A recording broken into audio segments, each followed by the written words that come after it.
નમસ્કાર દોસ્તો, અમારી ચેનલમાં તમારું હાર્દિક સ્વાગત છે. આજની સ્ટોરી અમદાવાદમાં મળેલો પ્રેમ, પ્રિયાંશ અને હેતવીની કહાની. અમદાવાદ શહેર હંમેશા જીવંત રહેતું શહેર છે. અહીંના રસ્તા, ચા સ્ટોલ, નદી કિનારા અને બજારોમાં રોજ હજારો કહાનીઓ જન્મે છે. એવી જ એક સુંદર પ્રેમ કહાની છે પ્રિયાંશ અને હેતવીની. પ્રિયાંશ અમદાવાદમાં રહેતો એક મહેનતી અને શાંત સ્વભાવનો છોકરો હતો. તેને ફોટોગ્રાફીનો ખૂબ શોખ હતો. જ્યારે પણ તેને સમય મળતો ત્યારે તે કેમેરો લઈને શહેરના અલગ અલગ સ્થળોએ ફોટા પાડવા જતો. એક સાંજ તે સાબરમતી નદીના કિનારે ફોટોગ્રાફી કરવા ગયો. સાંજનો સમય હતો. આકાશમાં સુંદર લાલીમા ફેરવાઈ રહી હતી. લોકો ફરવા આવ્યા હતા. કોઈ મિત્રો સાથે બેઠા હતા તો કોઈ પરિવાર સાથે સમય પસાર કરી રહ્યા હતા. તે સમયે પ્રિયાંશ એક સુંદર સૂર્યાસ્તનો ફોટો લેવા જઈ રહ્યો હતો. ત્યારે અચાનક કોઈ તેની સાથે અથડાયું. કેમેરો લગભગ હાથમાંથી પડી જ ગયો. સોરી, મને ખરેખર માફ કરજો, એક મીઠો અવાજ આવ્યો. પ્રિયાંશે ઉપર જોયું તો તેની સામે એક સ્મિત કરતી છોકરી ઊભી હતી. તેનું નામ હતું હેતવી.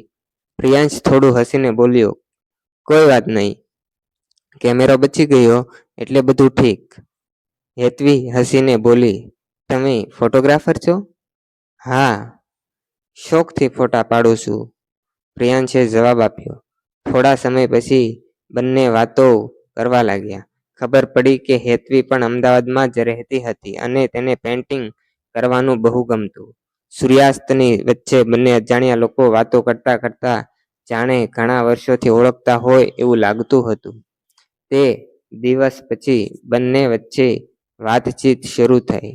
ક્યારેક તેઓ કેફેમાં ચા પીતા, ક્યારેક કાંકરિયા લેક પર ફરવા જતા, તો ક્યારેક સાબરમતી રિવરફ્રન્ટ પર લાંબી વાતો કરતા. પ્રિયાંશ હેતવીને શહેરના સુંદર સ્થળો બતાવતો અને તેના ફોટા પાડતો. હેતવી તેના માટે સુંદર સ્કેચ બનાવતી. સમય પસાર થતો ગયો. તેમની દોસ્તી વધુ મજબૂત બનતી ગઈ. બંને એકબીજાની સાથે હોતા ત્યારે સમય કેવી રીતે પસાર થઈ જાય તે ખબર જ ન પડતી. એક દિવસ વરસાદ પડી રહ્યો હતો. બંને રિવરફ્રન્ટ પર બેઠા હતા. વરસાદના ટીપા નદીમાં પડતા હતા અને ઠંડો પવન ચાલી રહ્યો હતો. પ્રિયાંશે હેતવીને જોયું અને ધીમેથી બોલ્યો, હેતવી, જ્યારે તું મારી સાથે હોય છે ત્યારે મને લાગે છે કે દુનિયા બહુ સુંદર છે. હેતવી થોડું સ્મિત કરીને બોલી, મને પણ એવું જ લાગે છે. પ્રિયાંશે થોડી હિંમત કરીને કહ્યું, હેતવી, મને લાગે છે કે હું તને માત્ર મિત્ર તરીકે નથી જોતું, કદાચ હું તને પ્રેમ કરું છું. થોડી ક્ષણ માટે શાંતિ છવાઈ ગઈ. હેતવીએ પ્રિયાંશ તરફ જોઈ. તેની આંખોમાં ખુશી હતી. પ્રિયાંશ, મને પણ તારી સાથે સમય પસાર કરવો બહુ ગમે છે. અને હા, મને પણ તારી સાથે પ્રેમ થઈ ગયો છે. તે ક્ષણે બંને ખૂબ ખુશ થઈ ગયા. વરસાદની વચ્ચે બંને હસતા હતા અને તેમને લાગતું હતું કે આ ક્ષણ જીવનની સૌથી સુંદર ક્ષણ છે.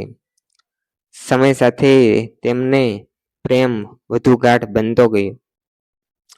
તેઓ એકબીજાના સપનાઓમાં સાથે આવતા, મુશ્કેલીઓમાં હિંમત આપતા અને ખુશીના દરેક પળ સાથે માણતા.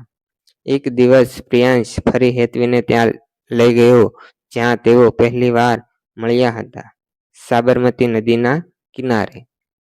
તે બોલ્યો, આ જ જગ્યાએ આપણે પહેલી વાર મળ્યા હતા અને આજે જ આ જગ્યાએ મારી માટે દુનિયાની સૌથી ખાસ જગ્યા બની ગઈ છે. હેતવીએ સ્મિત કરીને કહ્યું, ક્યારેક અચાનક મળેલી વ્યક્તિ આખી જિંદગી માટે ખાસ બની જાય છે. સૂર્યાસ્ત ફરી એકવાર આકાશને રંગોથી ભરતો હતો. પ્રિયાંશે કેમેરાથી તે ક્ષણનો ફોટો લીધો અને તે ફોટો માત્ર એક સૂર્યાસ્તનો નહોતો, તે પ્રિયાંશ અને હેતવીના પ્રેમની શરૂઆતનો ફોટો હતો. જો મિત્રો તમને અમારા આવા લવ સ્ટોરી વાળા વિડીયો ગમતા હોય તો તમે અમારી ચેનલને લાઈક કરો, શેર કરો અને સબસ્ક્રાઈબ કરો. Thank you.